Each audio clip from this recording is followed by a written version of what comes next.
सिद्धेभ्यः।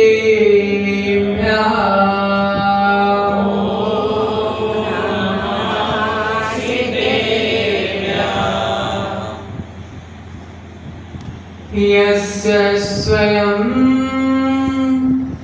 स्वभावाप्ति रभावे कृष्णकर्मणः तस्मै संज्ञानिरूपाय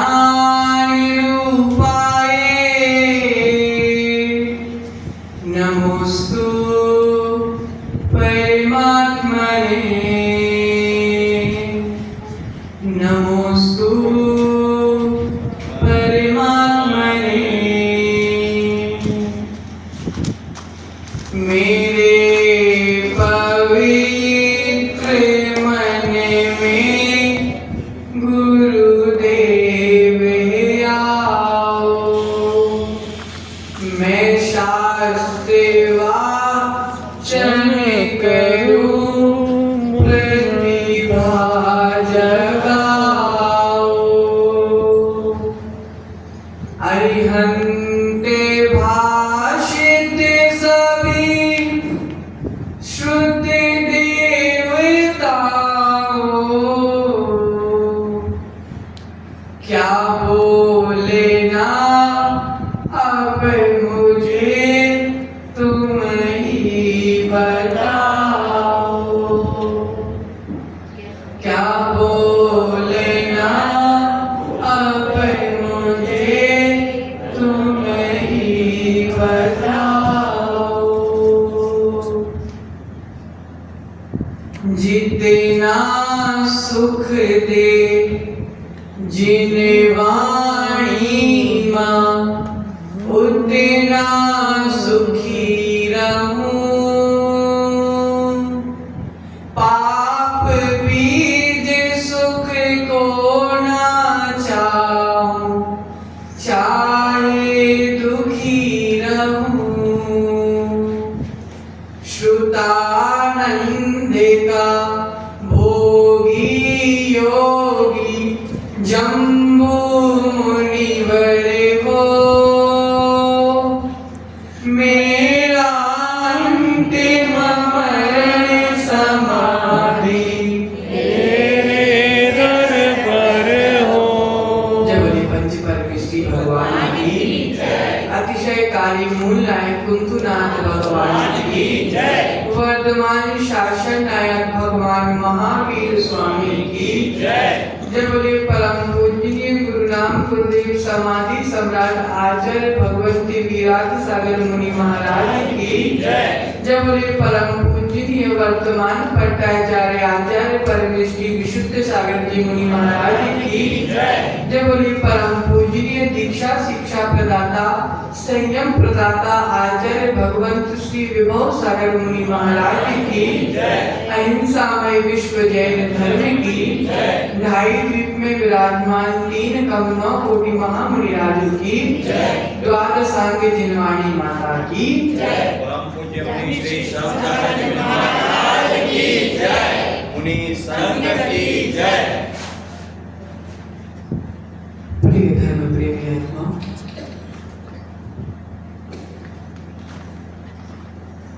बारह अनुप्रेक्षाओं के में से 3 अनुप्रेक्षाओं को हमने समझने का प्रयास किया था और जीवन में अपनाने का भी प्रयास किया था। आज हम 12 में से चौथी अनुप्रेक्षा की चर्चा करेंगे, अर्थात एकत्व अनुप्रेक्षा, एकत्व भावना की चर्चा करें।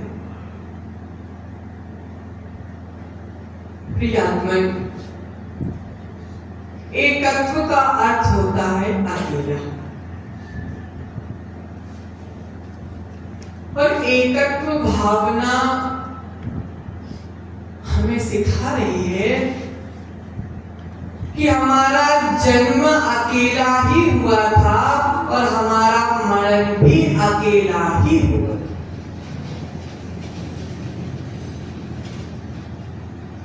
जन्म जब हुआ था तो अकेला ही जन्म हुआ था और मरण होगा तो अकेला ही मरण। जितने भी सांसारिक संयोग है ये जन्म के बाद हमको प्राप्त हुआ और मरण के पहले ये सारे संयोग छोड़ना पड़ेगा। और अगर नहीं छोड़ोगे और मरते दम तक अगर राग द्वेष और संयोगों के प्रति अगर राग बना रहा तो अपने मरण को खराब कर बैठे।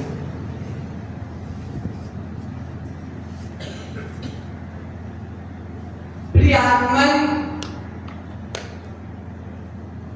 माता जन्म देती है, 9 माह गर्भ में रखकर माता जन्म देती है और संसार में डाल देती है। माता 9 महीने गर्भ में रखकर जन्म देती है और संसार में डाल देती। लेकिन गुरु एक ऐसी माता होती है जो वात्सल्य की कोख में रखती है और दीक्षा रूपी जन्म देकर संसार में हाथ लगा। एक माता सांसारिक माता होती है और गुरु एक वैराग जननी हुआ करती। प्रियात्मन, जन्म कोई अगर शिशु, श्रुत भैया, कोई शिशु अगर गर्भ में आया है और उसका जन्म ना हो तो गर्भ में आने की सार्थकता नहीं रहती।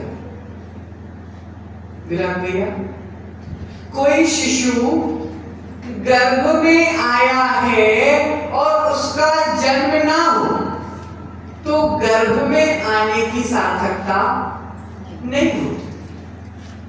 और गर्भ में आया हो और जन्म भी हो जाए और वह जीवन में दीक्षा ना ले पाए तो उसकी जन्म लेने की सार्थकता नहीं। चलो दीक्षा भी हो गई और दीक्षा होने के बाद उसको आत्मज्ञान ना हो पाया तो दीक्षा लेने की सार्थकता नहीं। कोई शिशु गर्भ में आया है तो उसका जन्म होना चाहिए और जिसका जन्म हो गया उसकी दीक्षा होनी चाहिए और उसकी दीक्षा भी हो गई तो आत्मज्ञान होना चाहिए और आत्मज्ञान हो गया तो मोक्ष होना चाहिए।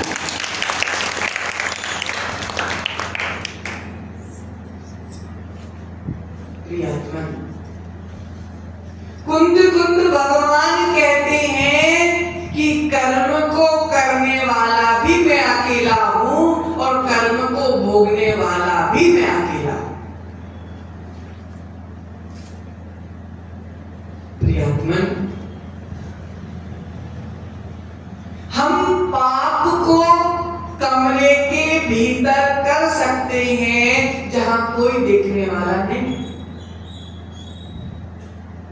हम पाप को कमरे के भीतर कर सकते हैं, 4 दीवार के भीतर कर सकते हैं, लेकिन उस पाप से जो कर्म का बंध होगा उस कर्म के बंध को हम छुपा नहीं सकते।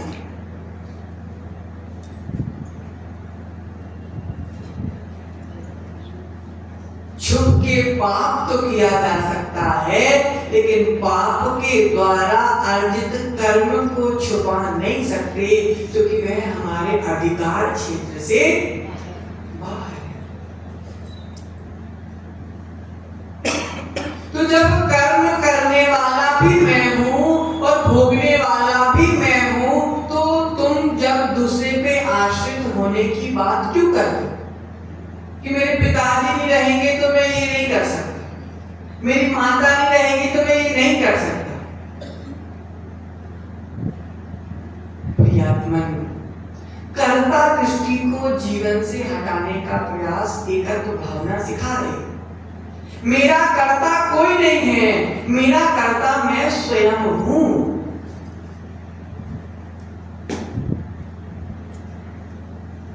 मेरा कर्ता मैं स्वयं हूं, अन्य मेरा कर्ता नहीं हो सकता। भगवान को भी जो कर्ता मानता है कि भगवान मेरी विपत्ति को दूर करने वाले हैं, भगवान मेरी परेशानियों को दूर करने वाले हैं, भगवान मेरे परिवार को सुखी करने वाले हैं, ध्यान रखना अभी तुमने सच्चे भगवान को नहीं पहचाना। अभी कुछ दिन पहले निर्यापक श्रवण सुधा सागर जी बोल रहे थे कि हमारा भगवान कर्ता नहीं है। जो भगवान अभिशाप देते हैं, श्रुत भैया, जो भगवान अभिशाप देते हैं और जो भगवान वरदान देते हैं, जो भगवान अभिशाप देते हैं और जो भगवान वरदान देते हैं, वास्तव में वे भगवान ही नहीं। दिगंबर भगवान दिगंबर जैन धर्म में जिन शासन में जो भी भगवान हुआ है, वह भगवान न सुख को देखता है न दुख को देखता है। तुम भगवान के चरणों में जाके रो लेना, बिलख लेना, लेकिन भगवान तुम्हारा क्षण भर का भी दुख दूर करने वाले नहीं है। तो क्या भगवान की भक्ति करना बंद कर देना चाहिए? जब भगवान करते ही नहीं है तो समय क्यों बर्बाद करें? समय क्यों बर्बाद करना जब हमारे भगवान ना हमारे दुख को दूर करते हैं, ना हमारे जीवन में सुख को लाते हैं। जो भगवान लाते हैं उनके पास क्यों ना जाए? प्रियात्मन, जिनवाणी कह रही है कि भगवान कुछ नहीं करते, तो इसका ये मतलब नहीं है कि भगवान की भक्ति करना बंद कर देना। प्रियात्मन, आचार्य भगवंत कह रहे हैं कि जिस भक्ति से, जिस श्रद्धा से तुम वीतरागी भगवान की भक्ति कर रहे हो, पूजा कर रहे हो, अभिषेक कर रहे हो, उस भक्ति से जो पुण्य का आश्रय होता है, वह पुण्य जीवन में सुख शांति को लाता है। इसका मतलब क्या हुआ? भक्ति किसने की? स्वयं ने की। भगवान तो निमित्त बने कि मैंने इनकी भक्ति की, लेकिन भक्ति करने वाला मैं हूं और भक्ति का फल भोगने वाला भी मैं हूं। भक्ति में परिणामों की जितनी निर्मलता होगी, श्रुत भैया, उतना पुण्य का आश्रय होगा, और जितना पुण्य का आश्रय होगा उतनी जीवन में शांति आएगी। प्रियात्मन, चाहे मंदिर की चाबी संभालो, चाहे मंदिर की चाबी संभालो विराट भैया, या घर की चाबी संभालो, चाहे मंदिर की चाबी संभालो या चाहे घर की चाबी संभालो, मोक्ष मार्ग का दरवाजा खुलने वाला नहीं है। मेरा विषय है तो चाहे मंदिर की चाबी संभालो, चाहे घर की चाबी संभालो, मोक्ष मार्ग का दरवाजा खुलने वाला। अगर मोक्ष मार्ग का दरवाजा खोलना है तो उसके लिए भक्ति की चाबी लगाना पड़ेगा, और बिना भक्ति की चाबी से मोक्ष मार्ग का दरवाजा खुलने वाला नहीं है। और वह भक्ति भी आजकल फैशन चालू हो गया है कि पिता की बेटे से बोलते हैं कि मैं मंदिर पूजा करने जा रहा हूं, तो दुकान संभाल, या फिर मैं दुकान संभाल रहा हूं तो तू मंदिर। प्रियात्मन, बेटा मंदिर जाएगा तो वह पुण्य बेटा का होगा, बाप का नहीं हो सकता। और अगर बाप मंदिर जाएगा तो वह पुण्य पिताजी का होगा, बेटा का नहीं हो सकता। इसलिए अगर जीवन में पुण्य चाहते हो, जीवन में शांति चाहते हो, तो ऐसा वातावरण बनाओ कि पिता पुत्र से कहे कि चलो बेटा हम दोनों साथ में जिनेंद्र का अभिषेक।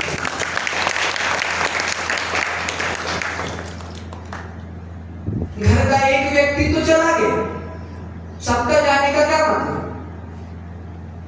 घर का एक व्यक्ति अभिषेक करने चला गया, अब सारे घर को अभिषेक करने का क्या मतलब? जिनवाणी कहती है कि जो जाएगा वही पाएगा। घर में बैठे बैठे पाप का ही आश्रम होगा, पुण्य का आश्रम होने वाला नहीं है।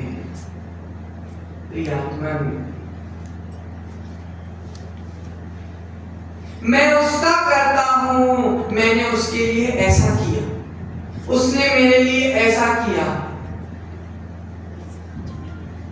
यही हो रहा है, यही चल रहा है। समझो इस बात को, मुंडी हिलाने से कुछ नहीं होने वाला। वह मेरा करता है, उसने मेरा मकान बना दिया, उसकी मेरी गाड़ी दिला दी, उसने मेरा ऐसा कर दिया, उसने मेरा बुरा कर दिया, उसने मेरा अच्छा कर दिया। वह पागल है, वह अच्छा है। प्रिय आत्मा, कोई पागल नहीं है और कोई अच्छा नहीं है। तुम्हारा पुण्य अच्छा है तो दुनिया अच्छी है, और तुम्हारा पुण्य अच्छा नहीं है, तुम्हारे जीवन में पाप का उदय चल रहा है, तो दुनिया के सारे व्यक्ति खराब हो जाते। पुण्य के उदय में तो दुश्मन भी भगवान रूप दिखता है, और पाप के उदय में भगवान भी दुश्मन दिखते।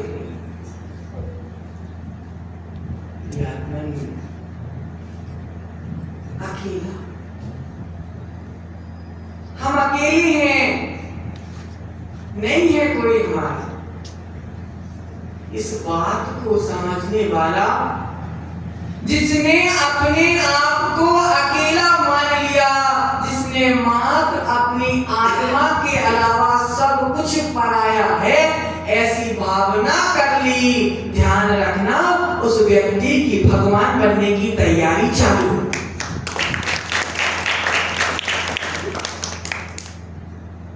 जल्दी से संसार से छूटने वाला है वो व्यक्ति।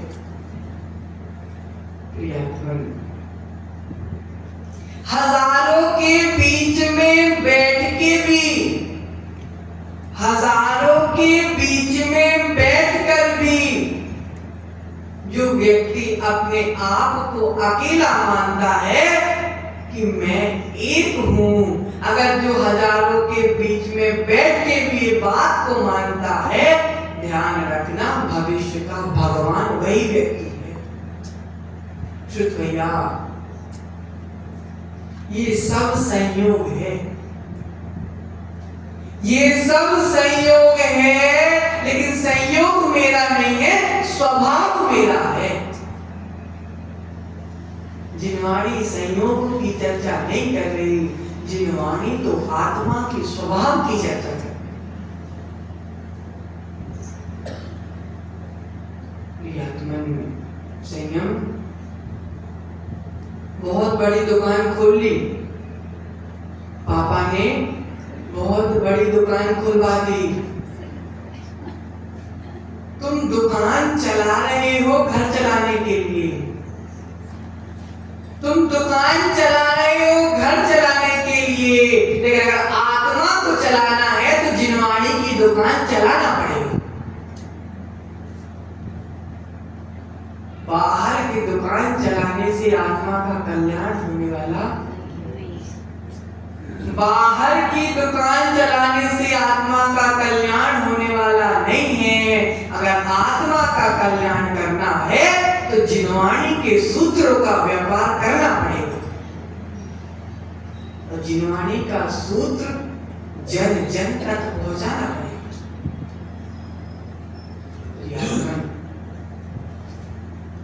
जीवन में बहुत परेशानी आती है भैया, इतनी परेशानी आती है, पल पल में परेशानी आती है, पल पल में कठिनाइयां आती हैं, लेकिन हम कठिनाइयों से इसलिए हमको घबराना नहीं है। जिनवाणी कहती है किसी साधु को अंतराय आते, ध्यान से समझ, किसी साधु को अगर अंतराय आता है तो अंतराय क्यों आता? क्योंकि वह अंतराय का पालन करते हैं। साधु को अंतराय क्यों आता? क्योंकि साधु अंतराय का पालन करते हैं। आपको आपके थाली में भी बाल आता, आपके थाली में भी जीव आता, लेकिन आपको अंतराय क्यों नहीं होता? क्योंकि आप अंतराय का पालन नहीं करते। साधु को अंतराय आता है क्योंकि साधु अंतराय का पालन करते हैं। अगर साधु अंतराय का पालन ना करे तो अंतराय आने वाला नहीं है। उसी प्रकार जो जीवन में संयम का पालन करता है, जो जीवन में साधना को स्थान देता है, उसके जीवन में ही विपत्ति आती है। भगवान के जीवन में कितनी विपत्ति ना आए। पारसनाथ के ऊपर तो पत्थर गिरे, पत्थर, तुम्हारे ऊपर क्या कौन सा पत्थर गिर रहा? उनके उपसर्ग के सामने तो हमारा उपसर्ग कुछ भी नहीं है। आदिनाथ भगवान को 6 महीने नहीं मिला, तुम तो 6 घंटा नहीं मिलेगा तो रोने लगते। दिन को 6 महीने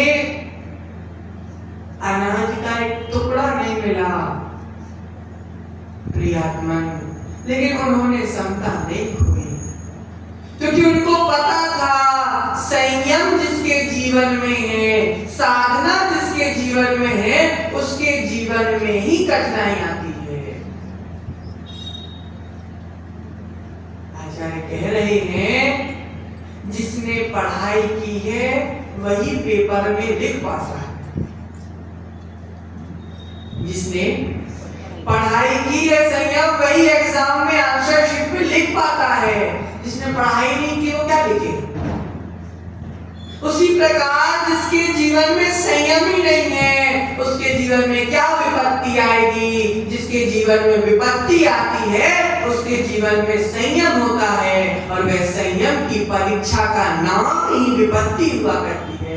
और उस विपत्ति को, उस परेशानी को जिसने समता के साथ सहन कर लिया, वह जाकर सिद्ध शिला पर बैठ जाया करता, और जो घबरा गया वह संसार के चक्कर लगाता रहता।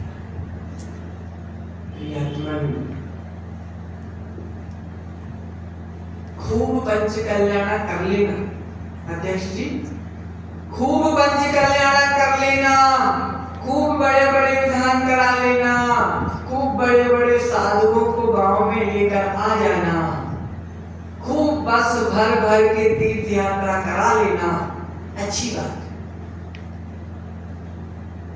लेकिन कभी भी धार्मिक आयोजन को पैसा की कमाई मानकर मत। साधु का चातुर्मास हमारे कल्याण के लिए है, न कि व्यापार के लिए। तीर्थ यात्रा कराना पुण्य के आश्रय के लिए है, ना कि पैसे के निमित्त से कि खर्चा इतना आ रहा है और कमाई इतनी हो रही है तो यात्रा करा। पंच कल्याणक में 5 करोड़ लगाए और 10 करोड़ आ रहे, वाह पंच कल्याणक सफल हो गया।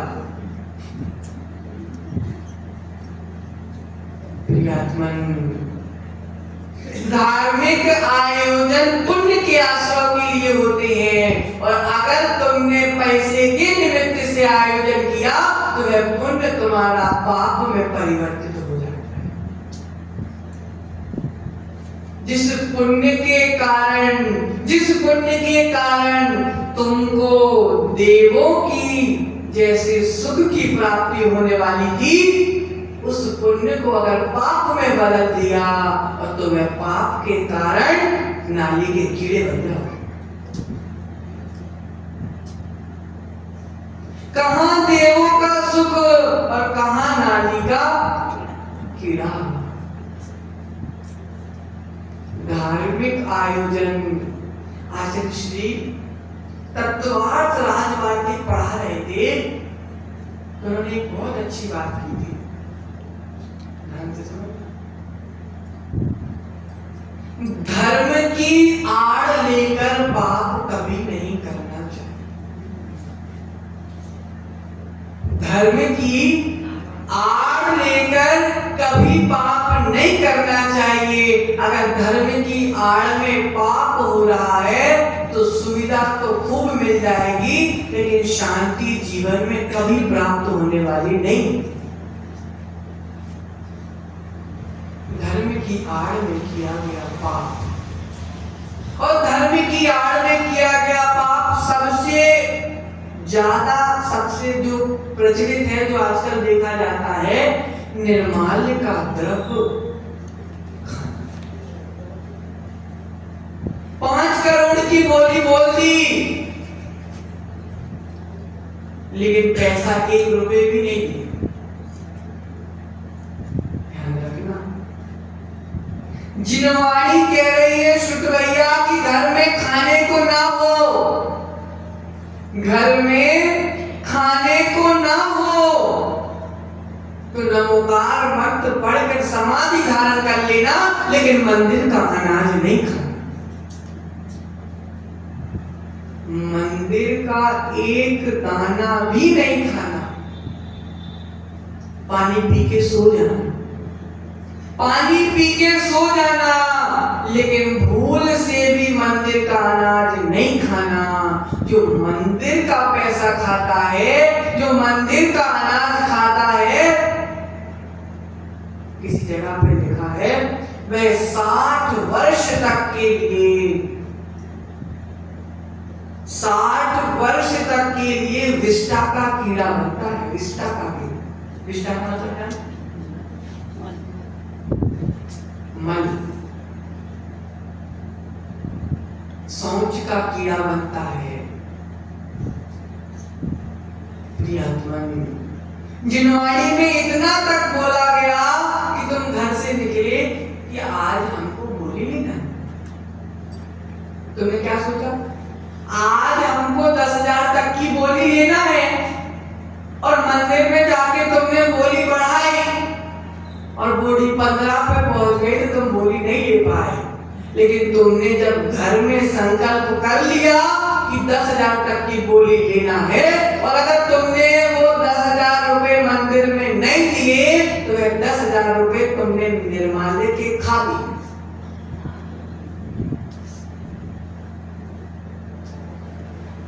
बहुत बड़ी बात है।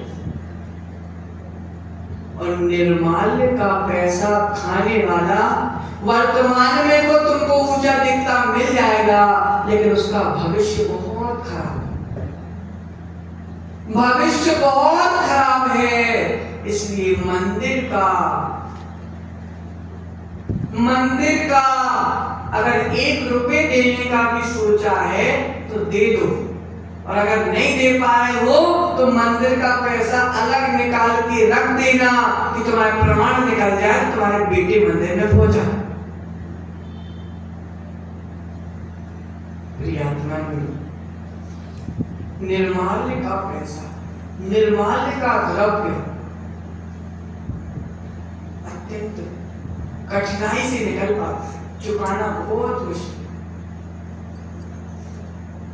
अभी एक सच्ची घटना है, कुछ दिन पूर्व की।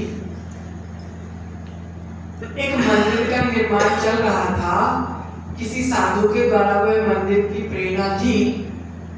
तो साधु से जो बाहर के व्यक्ति जुड़ते थे, गांव में मंदिर बन रहा था, लेकिन साधु गांव से हजारों किलोमीटर दूर था। तो जो भी मंदिर के निमित्त से दान आदि आता था, तो वह जो मंदिर का ट्रस्ट था उसमें से एक व्यक्ति था, उसके पास वो पैसे आते थे। तो वो व्यक्ति के पास पैसे आते थे, वो व्यक्ति पैसा रखता था, तो 25 आते थे तो 5 अपने लिए रखता था, 10 मंदिर के लिए रखता था। मंदिर का काम चल रहा था, साधु का आशीर्वाद आ रहा था, मंदिर बन रहा था। उस व्यक्ति की नई नई शादी हुई, अर्थात 6 महीने ही शादी को हो। तो दोनों पति पत्नी को जब पता चल गया कि अब अच्छा पैसा आ रहा है, फ्री का पैसा तो आता है, मंदिर के नाम पे रहा था, लेकिन रख अपने पास रही थी, क्योंकि साधु को जिम्मेदारी दी थी, साधु ने विश्वास किया था तुम्हारे ऊपर, और तुम उससे धीरे धीरे धीरे धीरे 6 महीने ही शादी को हुए थे। वह व्यक्ति मंदिर के दर्शन करके आया, सोफा पर बैठा, टिका तो हार्ट अटैक आ गया, तुरंत प्राण निकल गए। शादी के कितने महीने हुए थे? 6। फिर उस व्यक्ति की जो पत्नी थी, उसको भी पता चल गया कि भैया आप इतने पैसे हैं, पता तो था। तो उसने क्या किया, जब मतलब पति के तीसरे दिन में उसके मायके वाले आए, तो उसने वो सारे पैसे, सारे सोना चांदी सब एक बैग में भर के चुपचाप से मायके पहुंचा दी, और एक पतली सी सोने की चैन बस पहन ली, बस, और सबके बीच में रोने बैठ गए। सबके बीच में रोने बैठ गई। कुछ दिन रही, रूपरेखा बनाई, और वो भी मायके चली। उसी समय कोरोना का समय है, तो जो मायके गई पति की पत्नी, कोरोना में सबसे पहले उसके पिताजी चले गए, और पिताजी के जाने के 15 दिन बाद ही 35 साल का जवान भाई भी मर गया। भाई मर गया तो उसके पैर में कोई कांटा वगैरह लग गया, तो उसको पता नहीं चला। बाद में उसको पता चला कि शुगर है, तो पूरा पैर सड़ गया। सड़ने के कारण 15-15 दिन में, 20-20 दिन में पैर की एक उंगलियां भी गल गई। तो डॉक्टर ने उंगलियां धीरे धीरे निकालना चालू कर दिया, धीरे धीरे पैर भी चला गया।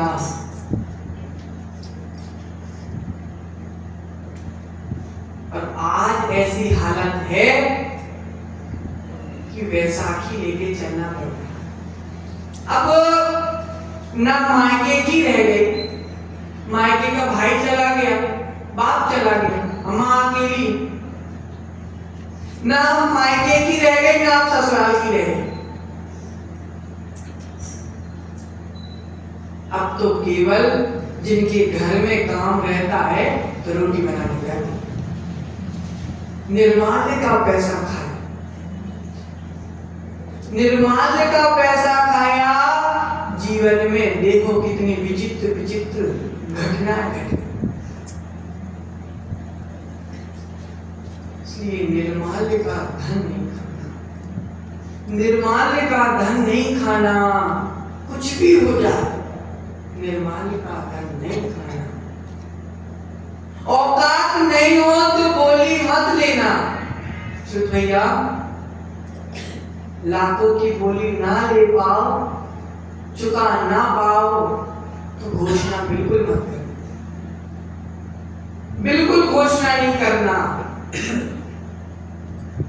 जितना चुका पाओ उतनी ही घोषणा करना, क्योंकि अगर तुमने घोषणा कर दी और बाद में नहीं चुका पाए तो निर्माल्य का द्रव्य खाने का तुमको दोष लग जाएगा, निर्माल्य का पैसा खाने का दोष लग जाएगा, मंदिर का पैसा खाने का दोष लग जाएगा, और वह दोष तुमको जीवन भर भटकाता रहे। प्रियतमन, सामर्थ्य के अनुसार घोषणा करना। 1000 नहीं दे पाओ तो 100 की घोषणा करो, 100 नहीं दे पाओ तो 10 की घोषणा करो। लेकिन एक दूसरे की देखा सीखी 5 करोड़ की, 2 लाख की, 2.5 लाख की, 10 लाख की बोली ले ली, और देने के टाइम तुमने हाथ जोड़ लिए। ध्यान रखना, जीवन में कभी हाथ नहीं जोड़ो। जीवन में कभी हाथ नहीं जोड़ पाओगे। इसलिए एकत्व भावना यही कहती है कि अकेले ही आए थे, अकेले ही जाना है। संसार में जितने भी संयोग प्राप्त हुए हैं, समय होते प्राण निकलने से पहले जीवन से राग और द्वेष को निकाल देना, तभी तुम अपने जीवन में कुछ कर पाओगे। नहीं तो राग और द्वेष को अनादि से करते आ रहे हैं और अनादि से करते आ रहे हैं, और नहीं छोड़ा तो अनंत काल तक करना पड़ेगा। इसलिए प्रियात्मन, बात को समझो, अकेले हो, अकेले ही रहो। क्योंकि जितनी भी सिद्धियां होती हैं सब अकेले में ही होती। पाप भी अकेले में ही होता है, और आत्मा को परमात्मा बनाना है तो भी अकेले में ही बनाना है। इसलिए जीवन से राग को हटाओ, द्वेष को हटाओ और स्वयं की आत्मा की कीमत समझो। स्वयं की आत्मा की कीमत जिसने समझ ली, दुनिया में उसकी कीमत हो। जिसने अपनी आत्मा की कीमत समझ ली बालचंद जी, उसकी दुनिया में कीमत हो जाती है। और जिसने अपनी आत्मा की कीमत नहीं समझी, उसकी कीमत भी कुछ नहीं होती। इसलिए अकेले आए थे, अकेले जाना है। इसलिए सबके बीच में रहकर भी अकेला रहना सीखो। अब ऐसा अकेला नहीं कि समाज यहाँ बैठी है तो उसका भी जाके, ऐसा सबके बीच में रहकर भी आत्मा को पहचानो। आत्मा में जाओ, आत्मा के अंदर जो चला जाता है, आत्मा का अनुभव जिसके अंदर आ जाता है, वे हजारों के बीच में भी अकेला है। कई बार संगों में रहते हैं, हम बोलते हैं कि एकांत चाहिए है। क्या किसी साथी ने बोला कि आज ऋषि हमको अकेले में रहना है, हमको सामायिक अकेले में करना है, तो आज ऋषि बोलते हैं कि संग के बीच में रहना ही एकांत है। किसी श्रावकों के बीच में तो नहीं हो तुम। जहां सारा संग है वही एकांत है। हमारे संग का नियम है, कोई भी साधु अकेला कमरा में नहीं है। कोई भी साधु अकेले कमरे में नहीं रहता। हमारे संग में जितने साधु रहते हैं उतने पार्टी रहते हैं। जैसे ये हॉल है ना, अगर इस हॉल मिला, ऐसा नहीं कि इस हॉल में एक ही साधु है, लाइन से पार्टी लगते हैं और सारे साधु एक साथ रहते हैं। संघ का बहुत कठोर नियम है। चाहे विराट सागर जी का संघ लीजिए, चाहे विशुद्ध सागर जी का संघ लीजिए, अगर विराट सागर जी की परंपरा का जितना जो भी संघ है, उस संघ में कोई भी साधु अकेला नहीं रहता। साधुओं के बीच में ही अकेलापन है, वही एकांत है। लाइन से पूरे साधु एक साथ ही है, पूरी माता जी एक साथ ही है। ऐसा नहीं कि इस रूम में एक साधु तो दूसरे रूम में एक साधु, नहीं। क्योंकि आज ऋषि बोलते हैं जहां प्रेम होता है, सुन भैया, जहां प्रेम होता है, जहां वात्सल्य होता है, वहां प्रभावना करने की जरूरत नहीं पड़ती, प्रभावना अपने आप। दो कमरे आपने भी दिए थे हम, दो कमरे दिए थे महाराज जी, ये दो कमरे पहले दिन बोला था। हमने कहा एक कमरे में सामान रख देना, एक कमरे में ही हम दोनों एक साथ रहने की फायदा देखो। संघ में बूढ़े साधु रहते, कब किस साधु का स्वास्थ्य खराब हो जाए, अगर हम इस कमरे में हो, महाराज उस कमरे में, अगर बीच रात में उनका स्वास्थ्य खराब हो जाए तो देखने वाला कौन है? देखने वाला कौन है? अगर साथ में रहते हैं, किसी साधु का स्वास्थ्य खराब हो गया, समाधि के नजदीक आ गए, एक साधु दूसरे साधु को नमोकार तो सुना सकता है। और अगर अकेले अकेले हो गए तो कि जीवन का कोई भरोसा,